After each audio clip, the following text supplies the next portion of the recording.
This past weekend was Adin Ross's 5th event with his new promotion, Misfits Boxing. And the biggest question I was hearing throughout the night and on commentary was, can this rival Misfits?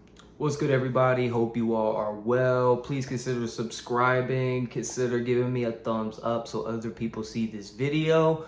But to dive right into it, so my first thoughts on the event itself, pretty good production. It was streamed on Kick. If you don't know who Adin Ross is, massive streamer, averages around like 50.2 thousand average people listening at any point of time. When I was watching the event itself, it was at like 122 something thousand live viewers, which is absolutely insane.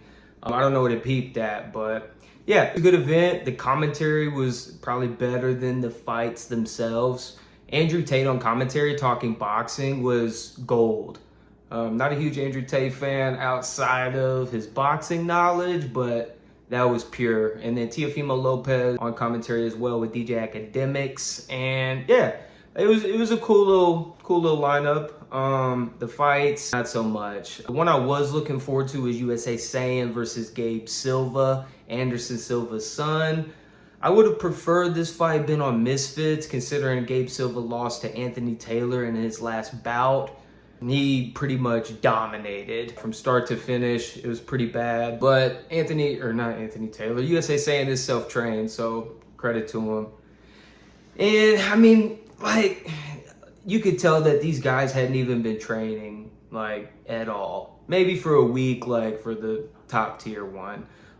There was a fight, I don't remember the guy's name. He did have a little bit of experience against a novice, which is kind of dangerous. I wish he hadn't done that. I think it slipped during commentary that he knew that he had experience and was going up against somebody who didn't. Maybe there was something to that because Steak has a heavy hand in it. I don't know. I'm not pointing any fingers or suggesting anything nefarious, but with it being boxing, betting, and on a streaming platform where the predominant viewership are, probably kids, not a great look in my opinion. Nonetheless, I do really appreciate these younger guys getting in there, sacking up and going to fight. Takes a lot of guts. I just wish that, they would have tried a little bit more. This is a huge opportunity for them to be on Adin's platform. So yeah, unfortunate that a lot of them didn't capitalize on it. However, to answer the burning question, can this rival? Keyword is can. They're just in their 5th event. Misfits is well into the double digits right now. It just kind of depends on what Adin wants to do. If it is just for the streaming and, as like maybe a front for Steak to just really pull in the dough from, a younger audience, then yeah, nothing will probably change. It's like Misfits on steroids.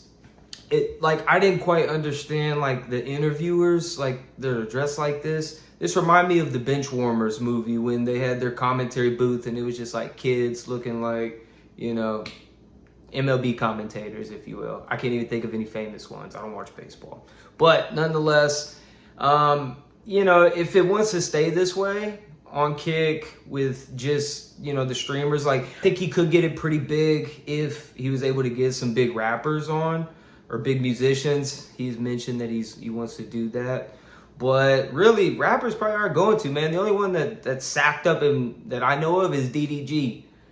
We know the game can fight, but other than that, I don't think any of them would actually go. That's a fragile kind of ego that you're messing with when it comes to artists, especially ones who, in the hip hop genre that talk a big game but don't really, use the hands. So in Misfits, they've almost found the perfect blend because they can touch the traditional side, they can touch the entertainment side, they can touch the OG YouTube side. And I think because they have that mix, unless, Brand Risk and Adin kind of, threw some more traditional in it, then, I think it definitely could be, considering Adin's pull, just with, his community, man. I know they can pull massive numbers. But right now, just as is, let's just say Brand Risk was at the same amount of events that Misfits was, and it was doing the same thing. It's not in the same lane. It's not even comparable. Similar to like MVP promotions, Jake Paul's promotions versus Misfits. MVP goes a more traditional route with traditional boxers. They don't really do the entertainment, stuff that Misfits does. So you can't really compare them. I honestly compare Brand Risk to like Rowdy, just influencer edition. So I don't know. It'll be interesting to see how everything plays out. I do like that Misfits lets their fighters go fight over there. Cross promotion's always going to be great. I wouldn't mind seeing Brand Risk cross promote on a Misfits event. Like, that'd be pretty dope too. Anything to bring the sport, especially with Adin's pull with the younger audience. If you can bring kids into boxing and get them, just to build their confidence, learn how to defend themselves, and grow the sport, then I'm all for it. But it's going to kind of hover in that orbit of kick, and it's just streamers doing the interviewing. You just have entertainers commentating, and the technical side doesn't elevate. Then I just don't think it's going to even be comparable. So that's my thoughts. I also think that he should have all of his fighters send him a video of them running a mile before they start. Because, 30 seconds in, these dudes are gassed. So, yeah, that's my thoughts on it. But for right now, that's all I got. So, I'll see you guys in the next one. Deuce.